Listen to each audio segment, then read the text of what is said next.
Hello बच्चों, नमो नमः। आज हम सब घोष वर्ण और घोष वर्ण और अल्पप्राण, महाप्राण, अंतःस्थ वर्ण और उष्ण वर्ण के बारे में पढ़ेंगे। हम लोग पहले देख लेते हैं घोष वर्ण किसे कहते हैं।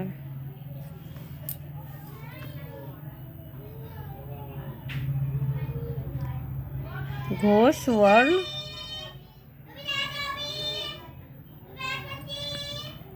पांचों वर्गों के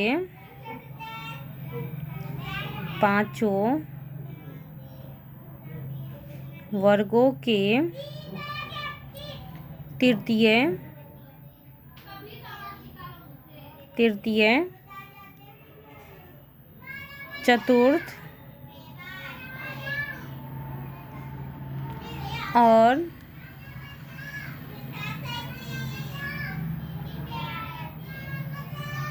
पंचम वर्ण तथा य, र, ल, व और ह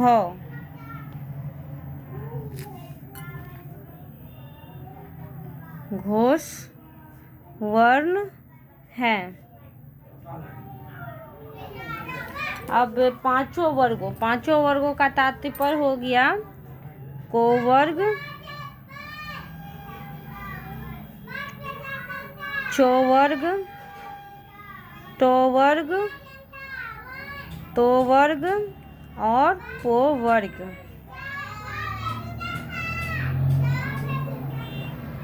पांचों वर्गों के तृतीय, चतुर्थ और पंचम वर्ण। चलिए हम लोग लिख लेते हैं ये क, ख, ग, घ, अंग। क वर्ग का तृतीय कौन सा हो जाएगा? 1 2 3। ये तृतीय हो गया, प्रथमा द्वितीय तृतीय ये हो गया, और चतुर्थ ये हो गया, और पंचम ये हो गया। तो ग, घ, अंगो ये घोष वर्ण हुए। क्या हुए? ये घोष वर्ण। उसी तरह चौछो का देख लेते हैं। च, छ, ज, झ, य, ट, ठ, ड, ढ, न, त, थ, द, ध, न, प, फ, ब, भ, म। चलिए बताइए, चौवर्ग का तृतीय, चतुर्थ और पंचम वर्ण कौन सा होगा? ये होगा ज, झ, य।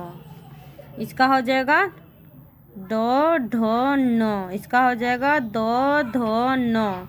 इसका हो जाएगा ब, भ, म। ये सब क्या हो जाएंगे? घोष वर्ण। इसके साथ साथ कौन सा होगा?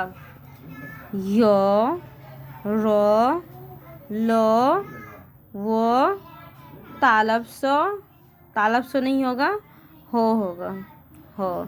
ये सब घोष वर्ण कहलाते हैं। अब उसी तरह हम लोग अघोष वर्ण को भी देख लेते हैं।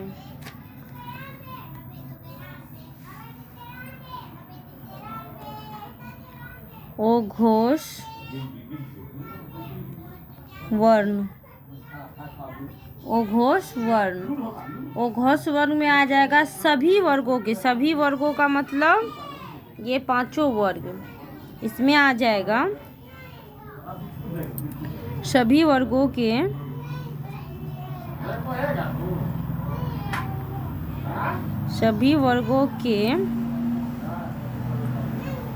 प्रथम और द्वितीय,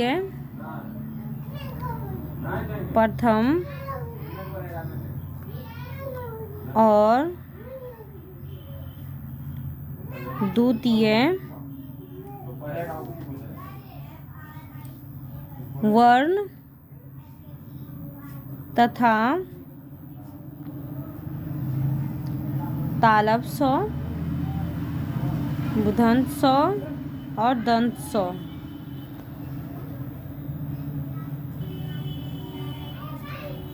को अघोष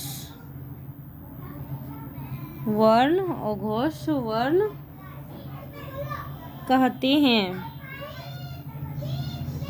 कहते हैं।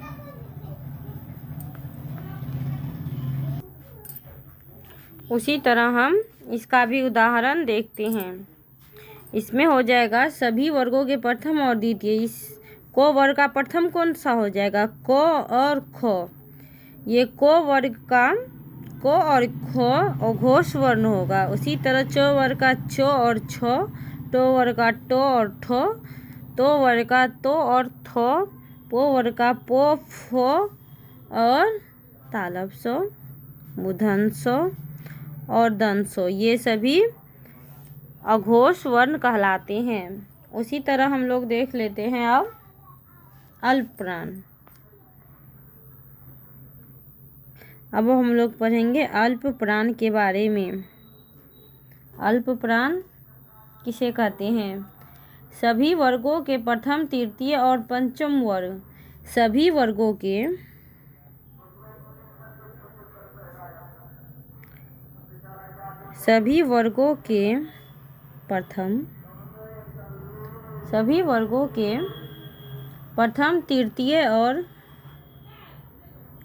प्रथम, तृतीय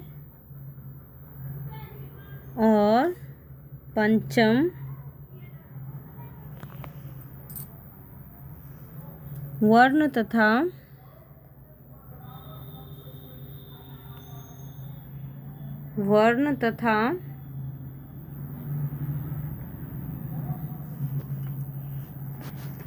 यो, रो, लो, वो अल्प प्राण हैं। अब हम लोग अल्प प्राण के उदाहरण को देखते हैं। चलिए हम लोग अब इसका उदाहरण देखते हैं। इसका उदाहरण हो जाएगा सभी वर्गों के प्रथम ये हो गया, तृतीय ये हो गया और पंचम ये हो गया। चो वर्ग का चो हो जाएगा, जो हो जाएगा और झो हो जाएगा। टो वर्ग का हो जाएगा टो, डो, नो। तो वर्ग का क्या होगा? तो, दो और नो। पो वर्ग का हो जाएगा पो, बो और मो। याद रखना है। अल्प प्राण का होगा को सभी वर्गों का, ये जो सभी वर्ग है 5 वर्ग है, ये पांचों वर्ग का प्रथम, तृतीय और पंचम ये सभी अल्प प्राण है। और इसके साथ साथ यो, रो, लो, वो ये भी अल्प प्राण है। अब हम लोग पढ़ते हैं महाप्राण।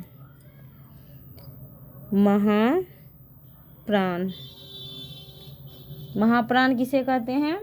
सभी वर्गों के द्वितीय,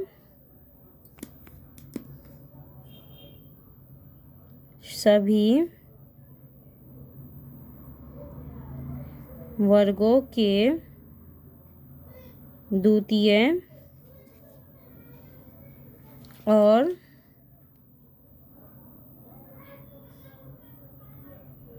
चतुर्थ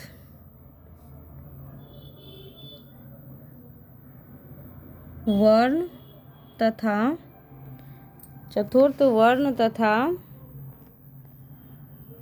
तालव्य स, मूर्धन्य स,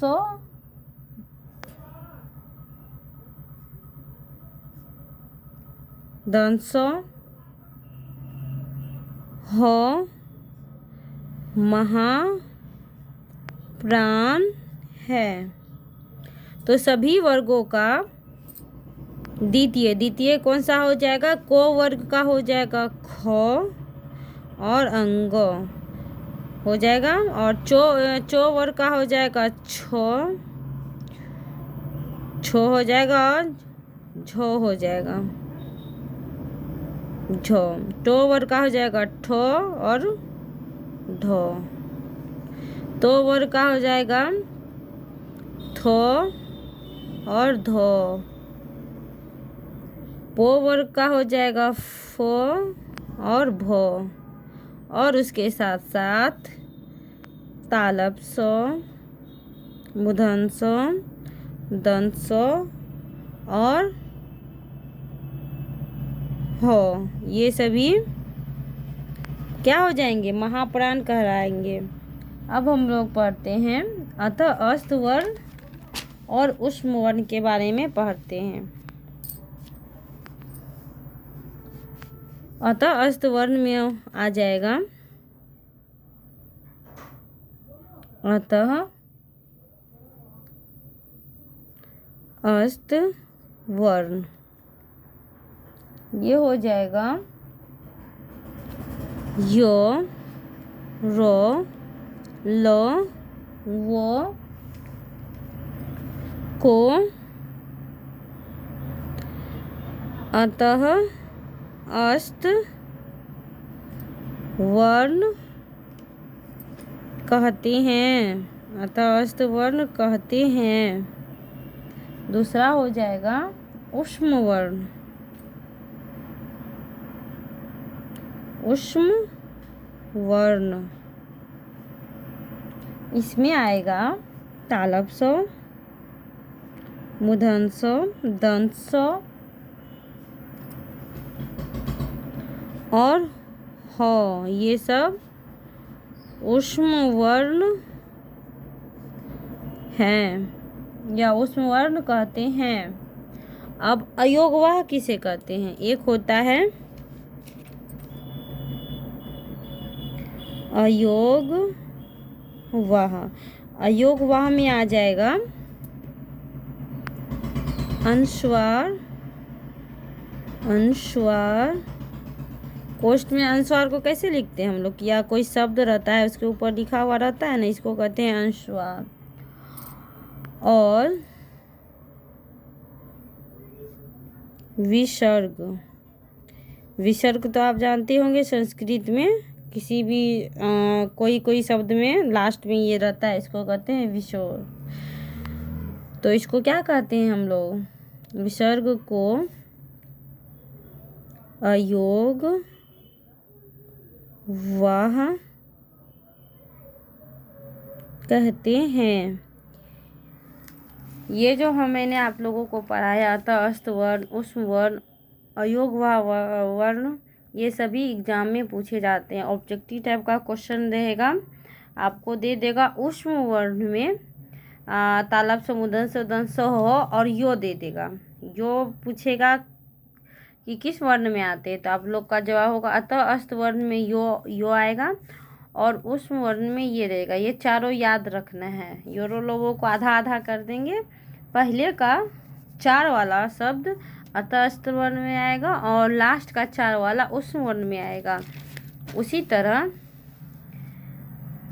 घोष वर्ण और घोष वर्ण और अल्पप्राण और महाप्राण, ये सभी मैंने आपको बता दिया है। ये सभी आप लोग नोट करके याद करेंगे, यह आपको आने वाले एग्ज़ाम में बहुत ही सहायता करेगा। ठीक है बच्चों, नमो नमः।